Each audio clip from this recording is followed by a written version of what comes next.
Hello friends, आप सभी का एक बार फिर से रुद्रा नर्सिंग एक्सप्रेस में हार्दिक स्वागत है। आशा करता हूँ कि आप सभी लोग अच्छे होंगे। आज का हमारा important topic sickle cell anaemia होगा, जिसके अंतर्गत हम उनके कारण, लक्षण, डायग्नोसिस, ट्रीटमेंट और जो सबसे हमारा स्पेशल रहेगा वो पैथोफिजियोलॉजी होगा। हम इनके एक एक कॉन्सेप्ट को क्लियर करेंगे, एक एक कॉन्सेप्ट को समझेंगे। तो वीडियो को बिल्कुल भी स्किप ना करें और लास्ट तक वीडियो के साथ में बने रहें। जो भी फ्रेंड इस चैनल पर पहली बार आए हैं, चैनल को सब्सक्राइब कर लें और नोटिफिकेशन बेल को दबा के ऑल पे क्लिक कर लें, ताकि आप सभी को हमारी नर्सिंग से रिलेटेड वीडियो का नोटिफिकेशन मिल सके। तो चलिए स्टार्ट करते हैं। सबसे पहले हम देखेंगे कि सिकल सेल एनीमिया क्या होता है। तो याद रखिएगा, ये जो है सेक्स लिंक्ड ऑटोसोमल डिसऑर्डर है। ठीक है, अब ऑटोसोमल डिसऑर्डर से मतलब क्या है, आपको मालूम होना चाहिए कि हमारी सेल्स में कितने क्रोमोसोम्स होते हैं। 23 पेयर क्रोमोसोम्स होते हैं। इसमें जो 22 पेयर्स होंगे आपके, याद रखिएगा, ये जो 22 पेयर्स होते हैं वो आपके ऑटोसोमल क्रोमोसोम्स होते हैं। जबकि जो 1 पेयर बचता है वो क्या होता है, आपका सेक्स क्रोमोसोम्स कहलाते हैं, जो कि सेक्स को डिटरमाइन करते हैं। ठीक है, तो वो सेक्स डिटरमाइन क्रोमोसोम्स कहलाएंगे। अब इन 22 पेयर क्रोमोसोम में आपका जो 11th पेयर होगा, याद रखिएगा कौन सा, 11th पेयर। ठीक है, तो इस 11th पेयर के क्रोमोसोम में क्या हो जाए, म्यूटेशन हो जाए। ठीक है, पॉइंट म्यूटेशन हो जाए। म्यूटेशन का मतलब क्या होता है, जब जीन्स में अचानक कोई परिवर्तन हो जाता है, अटेंडम चेंजमेंट हो जाता है, तो उस कंडीशन को हम क्या कहते हैं, म्यूटेशन कहते हैं। ठीक है, तो ऐसा होने से क्या होता है कि जो हमारा आरबीसी का जो शेप होता है वो बिल्कुल चेंज हो जाता है। ठीक है, यहाँ पे जो आरबीसी का हमारा शेप है वो कैसा हो जाएगा, बिल्कुल चेंज हो जाएगा। नेक्स्ट है हमारा, याद रखिएगा, जो वर्ल्ड सिकल सेल डे है वो कब मनाया जाता है, 19 जून को। ठीक है, 19 जून को जो है वर्ल्ड सिकल सेल डे हम लोग मनाते हैं। अब हम बात करेंगे इसकी जेनेटिक्स की।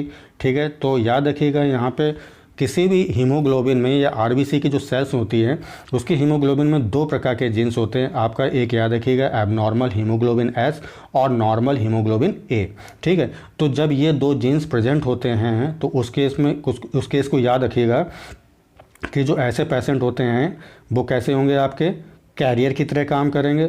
याद रखिएगा, कैसे होंगे, वो कैरियर की तरह काम करेंगे और उनमें कोई भी साइन एंड सिम्टम्स देखने को नहीं मिलता है। ठीक है, और जब ये ऐसा केस होता है तो याद रखिएगा, जो भी इसमें जो इनकी जनरेशन जो पैदा होगी, अगली जो जनरेशन होगी, उसमें कई कॉम्प्लिकेशंस क्रिएट हो जाते हैं और इन कॉम्प्लिकेशंस को हम क्या कहते हैं, सिकल सेल क्राइसिस कहते हैं। ठीक है, चलिए अब हम देखेंगे कि सिकल सेल क्राइसिस क्या होता है। तो याद रखिएगा, in sickle cell anaemia RBCs become a sickle shape. हमें मालूम है कि जो सिकल शेप एनीमिया है हमारा, तो उसमें आरबीसी कैसी हो जाती हैं, सिकल शेप में हो जाती हैं। सिकल का मतलब होता है हंसी आकार। ठीक है, हंसी आकार के हो जाती हैं। तो ऐसे में क्या होता है कि ये जो ब्लड वेसल्स में जब ये फ्लो होती हैं तो वो प्रॉपर तरीके से नहीं हो पाती हैं और क्लम्प हो जाती हैं। क्लम्प का मतलब होता है इकट्ठा हो जाना। ठीक है, तो जब इकट्ठा हो जाता है तो क्या होता है कि जो ब्लड सर्कुलेशन, जो ब्लड फ्लो हो रहा होता है, वो टारगेट ऑर्गन, जितने भी हमारे जो बॉडीज ऑर्गन हैं वहाँ तक वो नहीं पहुँच पाते हैं। ठीक है, तो ऐसे केस में क्या होता है, जो बॉडी ऑर्गन्स होते हैं वो डैमेज होने का खतरा रहता है। और सेकंड चीज़ है, पेशेंट को काफ़ी सीवियर पेन होगा। ठीक है, तो ये जो कंडीशंस होती हैं, इन कंडीशन को हम क्या कहते हैं, सिकल सेल क्राइसिस कहते हैं।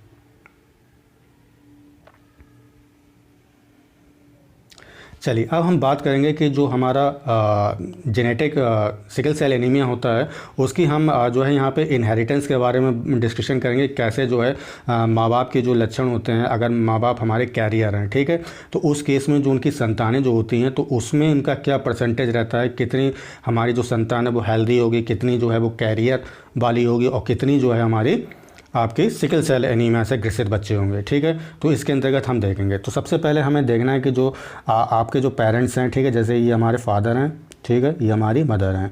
ठीक है, तो इनके क्रोमोसोम में, और क्रोमोसोम कौन सा लेना, मैंने अभी आपको बताया था 11वां जोड़ी का क्रोमोसोम लेना है। ठीक है, इनकी शॉर्ट आर्म है। ठीक है, यहाँ पे देखिए, याद रखिए, जो क्रोमोसोम्स होता है उनमें 2 आर्म होती हैं आपकी। ठीक है, एक आपका शॉर्ट आर्म होता है, दूसरा आपका लॉन्ग आर्म होता है। ठीक है, तो हालांकि यहाँ पे फिगर में लॉन्ग आर्म है, लेकिन आपको लॉन्ग आर्म में नहीं लेना है। तो जो भी जीन म्यूटेशन, जो भी पॉइंट म्यूटेशन होता है, ठीक है, जो भी पॉइंट म्यूटेशन होगा, तो याद रखिएगा वो आपके कौन सी आर्म में होगा, तो याद रखिएगा शॉर्ट आर्म में होगा। ठीक है, तो यहाँ पे आप देख रहे हैं कि जब शॉर्ट आर्म में यहाँ पे जो म्यूटेशन हुआ है, तो देखिए यहाँ पे फिगर में ये हमारा यहाँ पे म्यूटेशन हो गया। ठीक है, तो अब ये जो जीन होगा वो कैसा होगा, हमारा म्यूटेटेड जीन होगा। तो ये हीमोग्लोबिन एस है, जबकि ये वाला जो क्रोमोसोम है, ये वाला क्रोमोसोम में कोई भी म्यूटेशन नहीं हुआ है। यहाँ पे हमारा नॉर्मल अपना हीमोग्लोबिन ए वाला जो जीन्स है वो प्रेजेंट रहेगा। ठीक, अब ऐसे ही जो है हमारे वो फीमेल में भी, यानी कि हमारे जो मदर है उसमें भी ये देखने को मिलता है। ठीक है, तो ऐसे जो पेरेंट्स होते हैं वो कैसे होते हैं, कैरियर होंगे। ठीक है, वाहक का काम करेंगे और इनमें जो है सिकल सेल एनीमिया का कोई भी लक्षण देखने को नहीं मिलेगा। ठीक है, अब होता क्या है कि जब गैमेटोजेनेसिस होता है तो हीमोग्लोबिन ए और हीमोग्लोबिन एस जो है अलग अलग सेल में चले जाते हैं।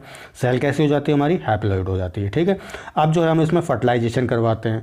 तो याद रखिएगा जब हीमोग्लोबिन ए, ठीक है, फीमेल के हीमोग्लोबिन ए से मिलता है, ठीक है, तो उस कंडीशन में जो बेबी होगा वो हमारा कैसा होगा, हेल्दी होगा। याद रखिएगा, ठीक है, हेल्दी होगा। कैसे होगा हमारा बेबी, हेल्दी होगा। दूसरा बात, यदि हीमोग्लोबिन ए जो है वो हीमोग्लोबिन एस के साथ में मिलता है तो याद रखिएगा ऐसे जो बच्चे होंगे वो कैसे होंगे, कैरियर की तरह काम करेंगे। ठीक है, देखिए फिगर में यहाँ पे ये जो है अनअफेक्टेड है और कैरियर की तरह काम करेगा। अब बात करते हैं हम लोग हीमोग्लोबिन एस की।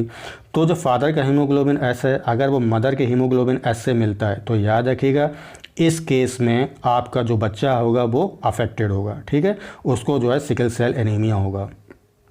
ठीक है, अब हीमोग्लोबिन एस को जो है हम लोग हीमोग्लोबिन ए के साथ में कंबाइन करेंगे तो अब ऐसे केस में जो बच्चा होगा हमारा कैसा होगा, वो कैरियर की तरह काम करेगा। ठीक है, तो ये आपने देखा कि यहाँ पे जो परसेंटेज हमारा जो रेशियो निकला, कितना निकला, 25% जो है बच्चे कैसे होंगे आपके, अफेक्टेड होंगे। ठीक है, जबकि 50% आप देख रहे हैं, 50% हो गया कि नहीं हो गया, ये 25 और ये 25। ठीक है, तो दोनों मिलाकर कितना हो गया, 50%। तो 50% जो बच्चे होंगे वो कैरियर की तरह काम करेंगे। ठीक है, जबकि 1% जो है बिल्कुल हमारे हेल्दी होंगे। ठीक है, यानी कि 25% हेल्दी होंगे। ठीक है, तो ये आपका 25% हो गया। ठीक है, और दूसरा हमारा ये 50% हो गया। ठीक है, और जो तीसरा है वो हमारा 25% है। ठीक है, तो आप अगर इसको रेशियो देखो तो कितना होगा, 1:2:1। ठीक है, तो ये आपको रेशियो याद रखना है। तो अभी आपको क्लियर हो गया होगा, आपने देखा था कि जेनेटिक इनहेरिटेंस में जो अभी मैंने आपको चार्ट समझाया, ठीक है, उसका मैंने एक्सप्लेनेशन भी कर दिया, फिर भी एक बार मैं आपको दोबारा रिवाइज़ करवा देता हूँ। तो याद रखिएगा जो 25% हमारी ऑफ स्प्रिंग होती हैं वो कैसी होंगी, हेल्दी होंगी। याद रखिएगा। ठीक है, सेकंड केस में क्या है, जो 50% ऑफ स्प्रिंग थी वो कैसी थी, कैरियर थी और उनमें कोई भी साइन एंड सिम्टम्स जो है देखने को नहीं मिल रहा था। जबकि जो 25% थे वो कैसे थे, अफेक्टेड थे। ठीक है, सिकल सेल एनीमिया से ग्रसित थे।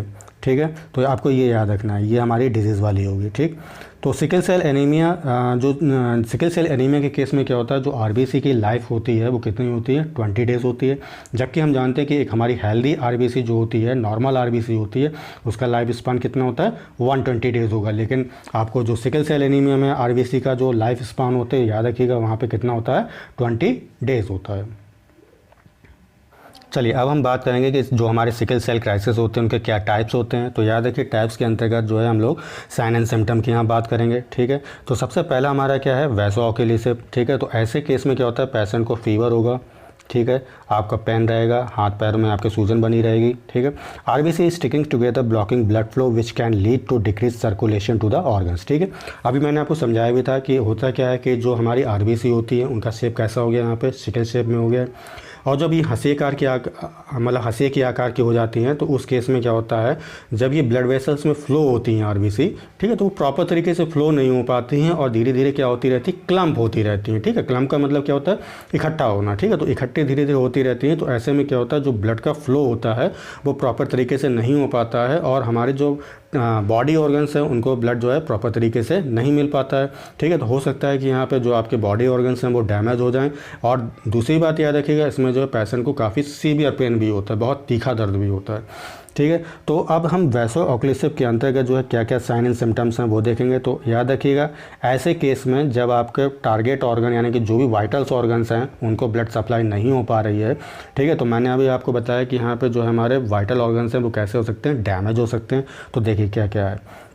सबसे पहले हमारा क्या है, रीनल इन्फेक्शन है। ठीक है, रीनल इन्फेक्शन में क्या है, जब आपकी किडनी को जो है प्रॉपर तरीके से ब्लड की सप्लाई नहीं हो पा रही है। ठीक है, नेक्स्ट क्या हमारा बोन इन्फेक्शन है। बोन इन्फेक्शन में क्या है, आपकी बोन को जो है प्रॉपर तरीके से जो है ब्लड की सप्लाई नहीं हो पा रही है। ठीक है, और इसमें याद रखना है एक केस जो होता है डैक्टिलिटिस भी हो सकती है। ठीक है, डैक्टिलिटिस क्या होता है, जब आपकी उंगलियाँ जो होती हैं, डिजिट्स जो होती हैं, उनमें जो है सूजन आ जाती है, तो उस कंडीशन को हम क्या कहते हैं, डैक्टिलिटिस कहते हैं। नेक्स्ट है हमारा मायोकार्डियल इन्फेक्शन। ठीक है, मायोकार्डियल इन्फेक्शन में क्या होता है, जब आपके आपके होल हार्ट में जो है ब्लड की सप्लाई नहीं हो पाती है। और याद रखिएगा हार्ट को ब्लड सप्लाई कौन आर्टरी करती है, तो कोरोनरी आर्टरी करती है, ठीक है, याद रखिएगा। नेक्स्ट है हमारा इस्चेमिक स्ट्रोक भी हो सकता है, ठीक है। इस्चेमिक स्ट्रोक में क्या होता है, पेशेंट को का जो ब्रेन होता है, ठीक है, ब्रेन को जो है प्रॉपर तरीके से ब्लड की सप्लाई नहीं हो पाती है, तो उस कंडीशन को हम क्या कहते हैं, इस्चेमिक स्ट्रोक कहते हैं। नेक्स्ट क्या है हमारा, वेनस थ्रोम्बोइम्बोसिस है। अब जैसे कि नाम से स्पष्ट है कि वेनस का मतलब क्या होता है, वेन, ठीक है, और थ्रोम्बो का मतलब क्या होता है, क्लॉटिंग से है, ठीक है। तो यहाँ पे क्या होता है कि जो हमारी वेन्स होती हैं उनमें क्या होता है, ब्लड क्लॉटिंग होने लगती है, ठीक है। तो उस कंडीशन को हम क्या कहते हैं, वेनस थ्रोम्बोइम्बोसिस कहते हैं। चलिए नेक्स्ट है हमारा हाइपर हेमोलिटिक। जैसे कि नाम से स्पष्ट है, ठीक है, मैंने एक बार नहीं, मैंने 1000 बार बोला है कि जब तक आपका टेक्निकल टर्म पे अच्छा कमांड नहीं होगा, रटने से कोई फ़ायदा नहीं है, ठीक है। क्योंकि आप ये साइंस पढ़ रहे हो, साइंस को जितने आप समझ के पढ़ोगे उतना ही आपके लिए ईजी वे होता है, ठीक है। तो सबसे पहले हम देखेंगे कि हाइपर हीमोलिटिक का मतलब क्या होता है। हाइपर का मतलब क्या होता है, ज़्यादा, हीम का मतलब क्या होता है, आरबीसी, और लिटिक का मतलब क्या होता है, टूटना। तो यहाँ पे हम जो पढ़ेंगे आरबीसी का डिस्ट्रक्शन पढ़ेंगे, ठीक है। जो आरबीसी का डिस्ट्रक्शन होता है, आरबीसी के नष्ट होने की जो दर होती है, ठीक है, बहुत तेज़ी से होती है। तो उस केस में क्या होता है, आरबीसी आर वीक, और जो ऐसी आरबीसी होती हैं जो कि बहुत जल्दी नष्ट हो रही हैं, ठीक है, बहुत जो है डिस्ट्रॉय हो रही हैं बहुत तीव्र गति से, तो ऐसी आरबीसी कैसी होंगी, वीक होंगी, सीधी बात है, ठीक है। क्योंकि हमारे यहाँ पे आरबीसी कैसी हो गई है, सिकल शेप में हो गई है, नॉर्मल तो है नहीं यहाँ पे आरबीसी। तो ऐसी आरबीसी वीक होंगी और उनके क्षय होने की दर, यानी कि नष्ट होने की दर जो है बहुत ज़्यादा होती है, ठीक है। जब ये आरबीसी रप्चर होती हैं तो याद रखिएगा ये बिलीरुबिन को रिलीज़ करती हैं, और बिलीरुबिन क्या कॉज करती है, जॉन्डिस को कॉज करती है, ठीक है, ये याद रखिएगा। अब जब ये आरबीसी रप्चर होती हैं, यानी कि अपनी लाइफ स्पान को गुजरने के बाद में, जैसे मान लीजिए आरबीसी का लाइफ स्पान कितना था, 20 डेज़ था, तो ये 20 डेज़ के बाद में क्या होती है, आरबीसी फट जाती है, नष्ट हो जाती है, तो ये जो है बिलीरुबिन को रिलीज़ करती है, ठीक है। अब ये जो बिलीरुबिन है, अगर ये आपके ब्लड में जो है प्रॉपर तरीके से इकट्ठा होता जा रहा है, तो ऐसे केस में जो है जॉन्डिस का जो है फॉर्मेशन होता है, जॉन्डिस जो है व्यक्ति में क्रिएट होता है, ठीक है। तो जिसे हम क्या कहते हैं, पीलिया कहते हैं। अब होता क्या है कि जो नॉर्मल हमारी आरबीसी होती है जिसकी लाइफ स्पान कितनी है, 120 डेज़ है, ठीक है, 120 डेज़ होती है, तो वो भी जो है लाइफ स्पान अपना कंप्लीट करने के बाद में कैसी हो जाएगी, वो भी जो है फट जाएगी और बिलीरुबिन को रिलीज़ करती है। अच्छा, जो ये रिलीज़ हो रहा है तो इसको कोई ना कोई तो एब्जॉर्व करने वाला भी होगा। तो याद रखिएगा आपके गाल ब्लैडर और स्प्लीन, खास तौर से जो स्प्लीन होता है, तो ये क्या करता है, जो बिलीरुबिन होता है उसको क्या करता है, ये पूरी आरबीसी, जितनी भी आपकी ओल्ड आरबीसी हैं उनको जो है ये अपने अंदर समेट लेता है, ठीक है, अपने अंदर इनगल्फ कर लेगा, खा लेगा उसको। तो ऐसे में क्या होता है कि आपका जो ब्लड में बिलीरुबिन जो क्रिएट हो रहा होता है वो बिल्कुल साफ़ हो जाएगा, आपका ब्लड कैसा हो जाएगा, प्योर ब्लड हो जाएगा, ठीक है। तो याद रखिएगा स्प्लीन का एक ये भी फंक्शन होता है। दूसरा फंक्शन स्प्लीन का ये भी होता है कि जो ये ब्लड सर्कुलेशन जो ब्लड आता है, ठीक है, उसको क्या करता है, छानने का काम करता है, ठीक है। तो छानने से क्या होता है, जो भी फॉरेन इन्वेडर्स होते हैं, जैसे आपके बैक्टीरिया, वायरस है, तो वो आपको जो है ब्लड में आगे जब फ्लो होता है तो उसको वहाँ से रोक देता है, ठीक है। नेक्स्ट है हमारा एप्लास्टिक एनीमिया। एप्लास्टिक एनीमिया क्या होता है, याद रखिएगा जब आपके बोन मैरो में, ठीक है, किसमें, जब आपके बोन मैरो में आरबीसी का प्रोडक्शन कैसा हो जाए, बिल्कुल स्टॉप हो जाए, तो उस कंडीशन को हम क्या कहते हैं, एप्लास्टिक एनीमिया कहते हैं। चलिए अब हम देखेंगे नॉन फंक्शनल स्प्लीन, ठीक है। स्प्लीन के कौन से ऐसे कार्य हैं जो अब नहीं होगा, ठीक है। तो मैंने अभी आपको बताया स्प्लीन का नॉर्मली फंक्शन क्या होता है। सबसे पहली बात तो ये होगा कि ये आपके ब्लड सर्कुलेशन, जो ब्लड होता है उसको छानने का काम करता है। तो ऐसा करने से क्या होता है, जो भी फॉरेन इन्वेडर्स है वो आपके ब्लड में इंटर नहीं कर पाते हैं। सेकेंड हमने क्या बताया था आपको, जो भी ओल्ड आरबीसीज होती हैं, ठीक है, तो ये जो ओल्ड आरबीसीज होती हैं उनको रिमूव करने का काम करती हैं। और हमें मालूम है कि कोई भी आरबीसी हो, चाहे वो सिकल सेल वाली आरबीसी हो या नॉर्मल आरबीसी हो, ये अपना लाइफ स्पान कंप्लीट करने के बाद में क्या करती हैं, फटने के बाद में ये जो है बिलीरुबिन को रिलीज़ करती हैं, ठीक है। तो होता क्या है कि ब्लड में जैसे जैसे आपका बिलीरुबिन इंक्रीज़ करता है, ठीक है, तो उसमें जॉन्डिस होने का खतरा जो है बढ़ जाता है, ठीक है। जॉन्डिस को क्या कहते हैं हम लोग, पीलिया रोग भी कहते हैं, ठीक। तो अब हमें करना क्या है कि जो ये बिलीरुबिन आपका जो लेवल बढ़ रहा था ब्लड में, तो उसको हमें डिक्रीज़ करना है, ठीक है। तो सबसे पहले यही है कि फटने से पहले ये है कि उसको जितनी भी जो ओल्ड आरबीसीज हैं उसको हम पहले इनटेक कर लें, ठीक है, उसको निगल लें।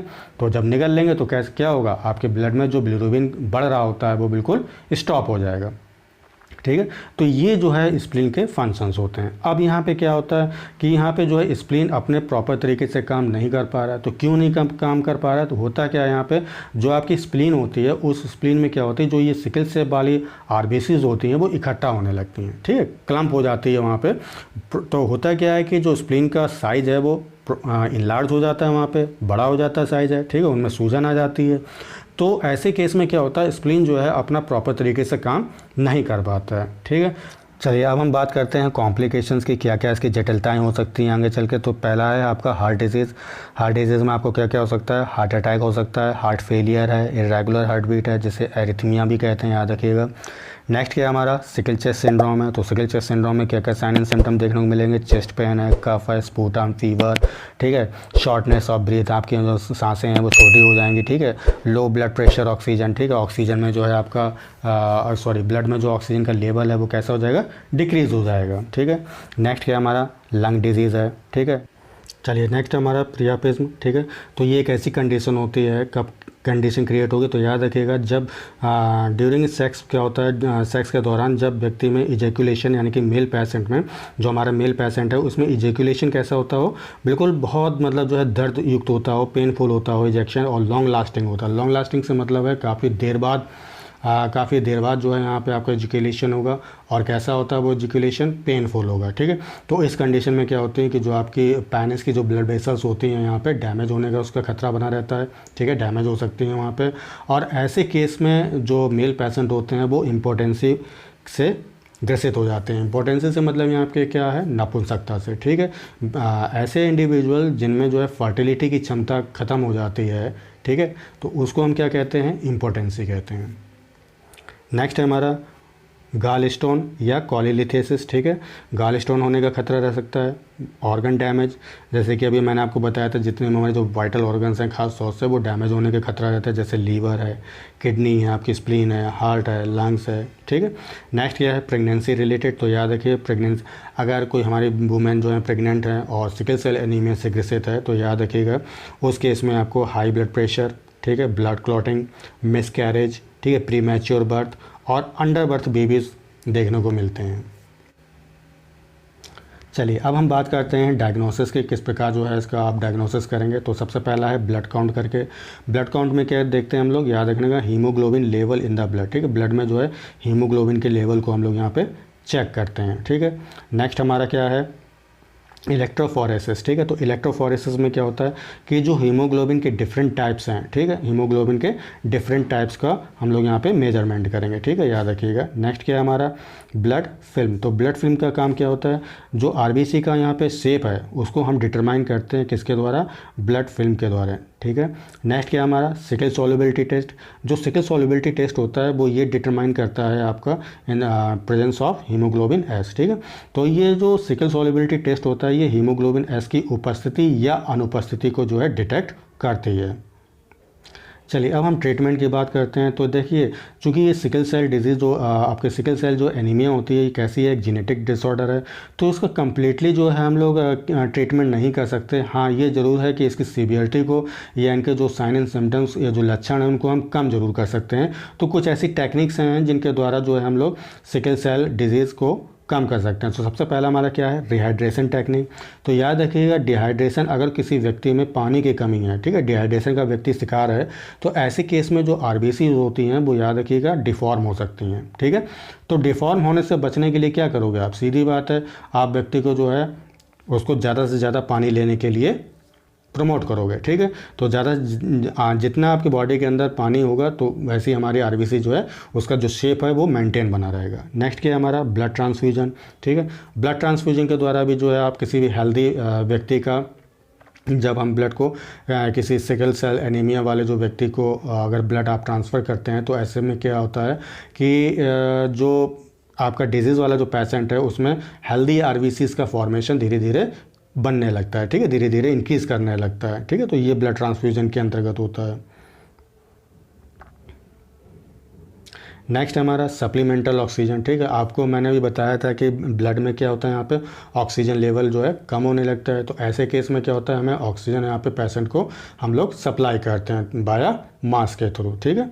नेक्स्ट क्या है, पेन रिलीविंग मेडिकेशंस, जो कि मैंने बताया था कि सिकल सेल क्राइसिस के कंडीशन में क्या होता है, यहाँ पे जो है फ्रिक्वेंट पेन होता है, बहुत ज़्यादा तीव्र दर्द होता है, ठीक है, बार बार दर्द होता है।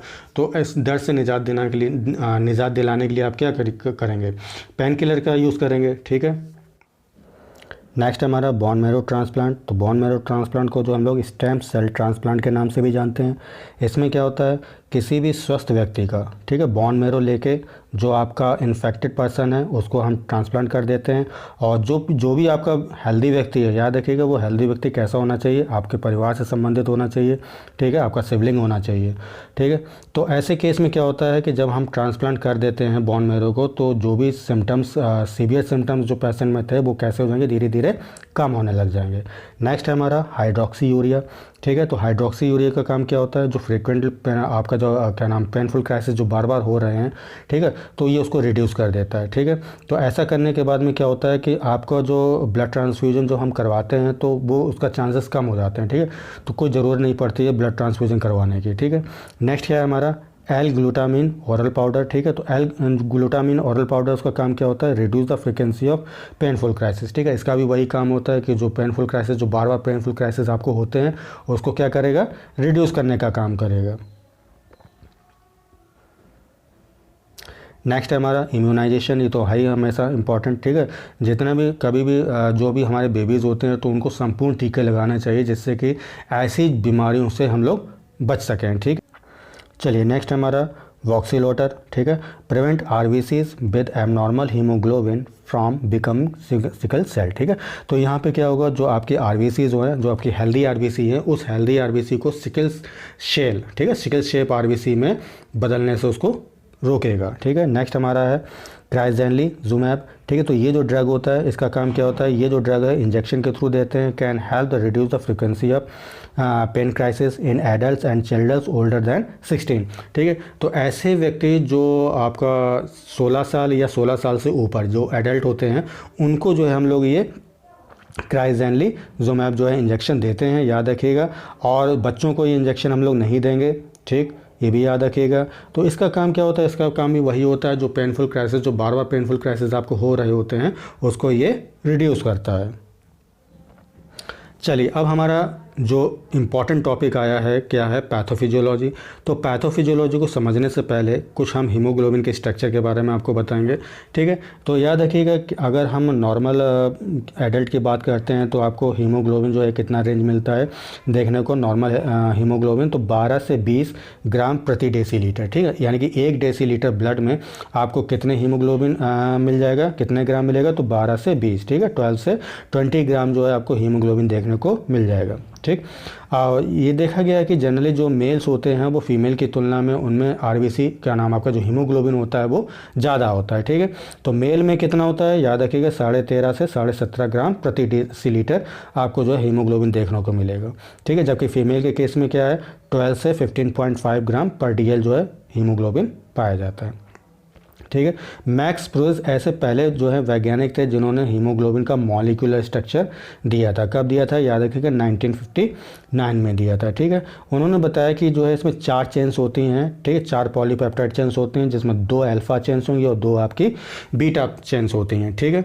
तो ये जो चेन्स होती हैं आपस में जो है आपकी प्रोस्थेटिक हीम ग्रुप जो होता है, ठीक है, उसके द्वारा ये अटैच रहते हैं। प्रत्येक प्रोस्थेटिक हीम ग्रुप के सेंटर पर आपका क्या पाया जाएगा, एक आयरन पाया जाता है, याद रखिएगा क्या पाया जाएगा, आपका आयरन पाया जाएगा उनके सेंटर पे। किसके सेंटर में, हीम प्रोस्थेटिक ग्रुप के सेंटर में। जैसे आप फिगर में देख रहे हैं, आपका ये जो आपका ब्लू जैसी पट्टी देख रहे हो ना, है ना, ये ब्लू कलर की जो पट्टी है, इसको क्या कहेंगे, हीम प्रोस्थेटिक ग्रुप कहेंगे।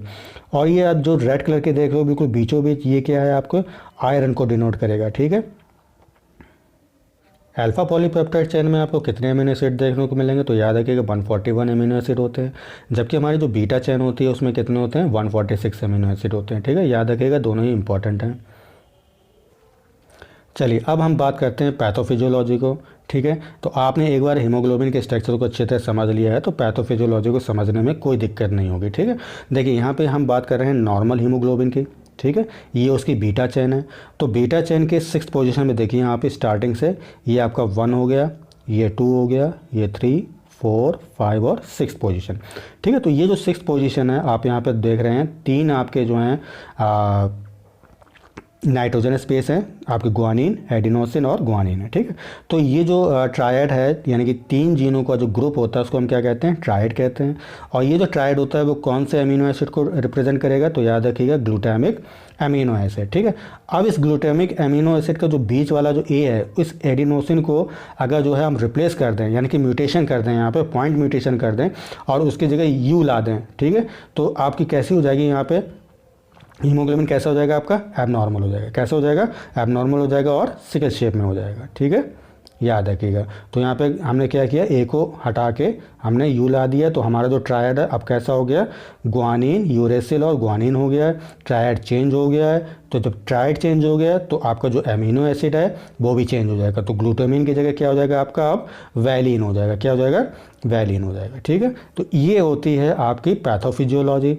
आशा करता हूँ कि टॉपिक को अच्छी तरह से आपको समझ आ गया होगा, एक एक पॉइंट क्लियर हो गया होगा। यदि आपको ये टॉपिक अच्छा लगा हो तो उसे लाइक ज़रूर करें और अपने दोस्तों के साथ में शेयर करें। और इस वीडियो या टॉपिक से संबंधित जो भी आपके सुझाव हों उन्हें कमेंट बॉक्स में ज़रूर लेंगे। तब तक के लिए take care and bye bye.